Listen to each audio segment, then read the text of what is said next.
కానీ నిన్నటి సాయంకాలం మీరు చూశారు, విజయవాడ నడిబొడ్డులో చంద్రబాబు నాయుడు తన పచ్చ రౌడీ మూకలతో జగన్మోహన్ రెడ్డి గారి మీద హత్యాయత్నం చేయటం ఈ రాష్ట్రమే కాదు, దేశంలో ఉన్న అన్ని రాష్ట్రాల్లో వాళ్ళు కూడా షాక్ కి గురయ్యారు.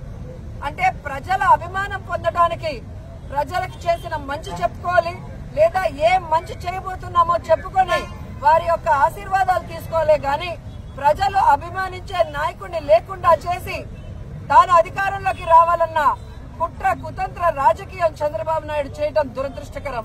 గతంలో కూడా పాదయాత్రలో జగనన్న మీద ఏ విధంగా కత్తితో దాడి చేశారో మనం అందరం కూడా కళ్ళారా చూసాం. మళ్లీ ఈ రోజు కరెంటు ఆపి ఏ విధంగా ఆయనని టార్గెట్ చేశారో కూడా కళ్ళారా చూసాం.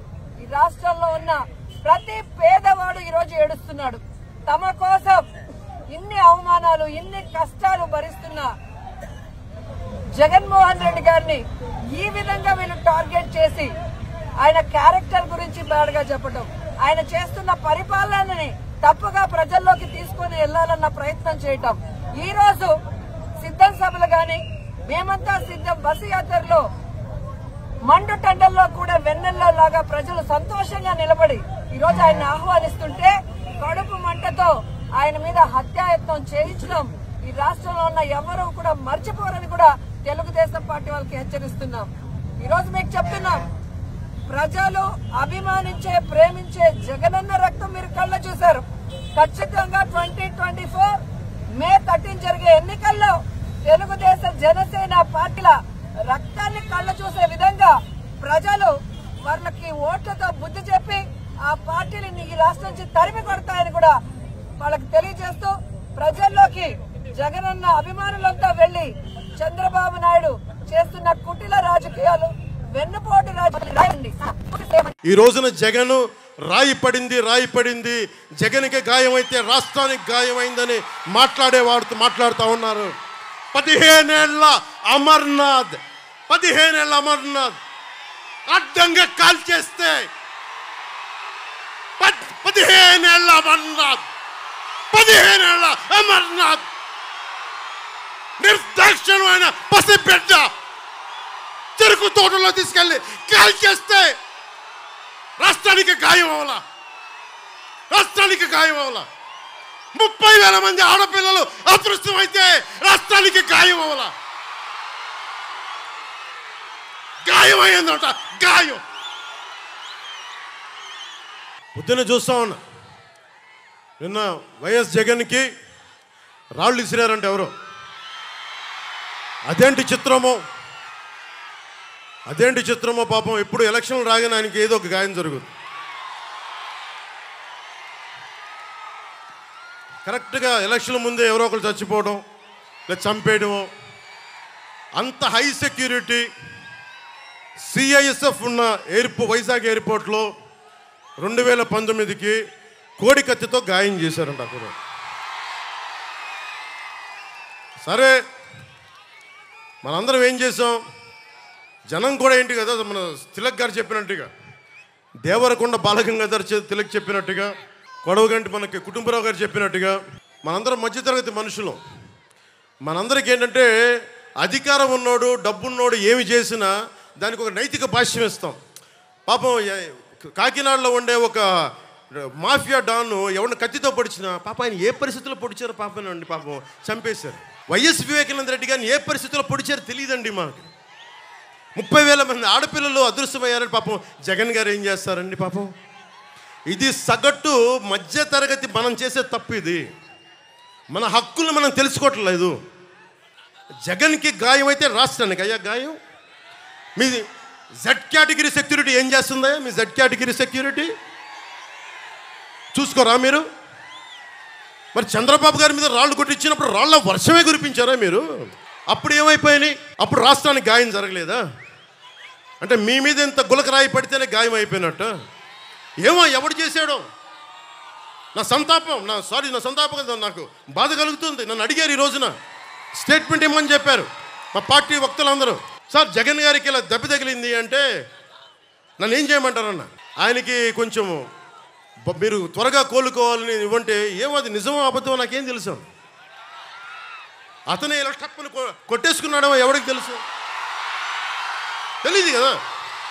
ఎందుకంటే కరెంటు పోయింది, దండలు ఉన్నాయంట, ఆ దండల్లో వాళ్ళే రాయిపెట్టి కొట్టుకున్నాడేమో, లేదా నిజంగా పోని ఒకసారి నాన్న పులి కథలాగా ఒకసారి చెప్తే బాగుంటుంది. ప్రతిసారి ఎలక్షన్ రాగానే జరిగితే నిజంగా పులి వచ్చిన నాన్న పులి కథలాగా అది అబద్ధం అనుకుంటాం. సరే, నిజంగా మీ మీద రాయిసినోడిని మీరు పట్టుకోండి. ఎదురుగా పొడిచిన వ్యక్తినే ఈ రోజు వరకు మీరు పట్టుకోలేదు. జైలు నుంచి అతనికి బెయిల్ ఇప్పించారు 5 సంవత్సరాల తర్వాత. కోడికత్తి వ్యక్తినే. ఈ సెంటిమెంట్ డ్రామాలు దయచేసి ఆపండి. ఈ నాటకాలు భరించలేకపోతున్నాం. నేను వచ్చేటప్పుడు నా మీద బోల్డెన్ రాళ్ళు పడతా ఉంటాయి. మనకి పిఆర్పి టైంలో నేను ఖమ్మం వెళ్తూ ఉంటే నా మీద రాళ్ల వర్షం. మా వాళ్ళందరికీ మోకాళ్ళు ఇరిగిపోయినాయి, నాకు ఈపుల మీద రాళ్ళు పడ్డాయి. ఆ రోజున చెప్పుకోవడానికి మీడియా కూడా లేదు. మొత్తం కరెంట్ ఆపేశారు రాజశేఖర రెడ్డి గారి ప్రభుత్వం. మరి దెబ్బలు తిని మేము వచ్చాం. నా స్టేజ్లు కూల్చేశారు. కాదు, నేను ముఖ్యమంత్రి కొడుకుని కాదు కదా, ముఖ్యమంత్రిని కాదు కదా. మన కథలు ఎవరికి తెలియవు. జగన్ గారికి ఎంత రాగానే అయ్యయ్యో ఎంత బాగా జరిగిపోయింది, అయ్యయ్యో పాపం. అమర్నాథ్ని తిరుగు తోటలో కాల్ చేస్తే పాపం లేదు. అది వైసీపీ వాళ్ళకి పట్టదు. రేపల్లెలో ఒక ఆడపడుచుని దారుణంగా భర్త ముందు మనకి మానాన్ని పాడు చేస్తే పాపం దొంగతనం చేయడానికి వచ్చారండి. అలా అనుకోలేదండి. దొంగలని దుర్మార్గుల్ని వెనకేసుకొచ్చే వస్తే మనుషులు.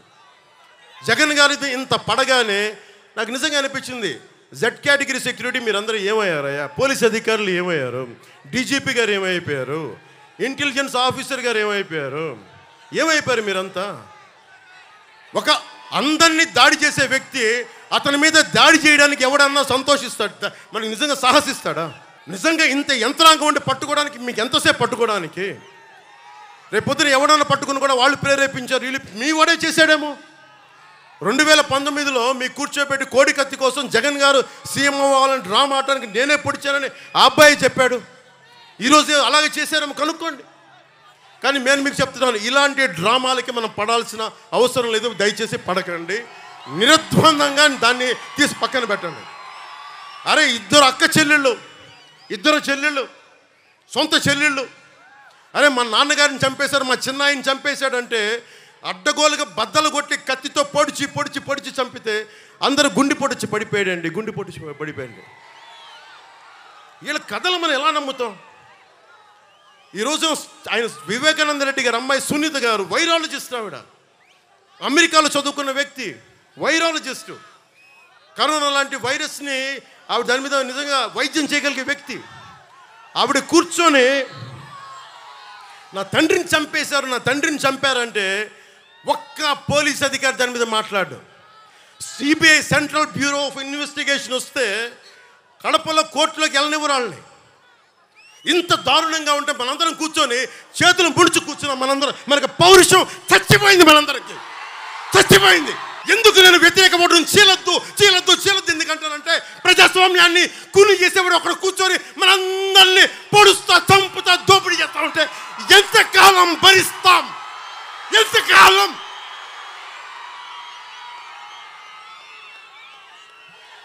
సుగాలి ప్రీతి 14 ఏళ్ల బిడ్డని స్కూల్కి వెళ్తే 10 మందిని నాశనం చేస్తే దాన్ని పట్టించుకోడు ఎవడు.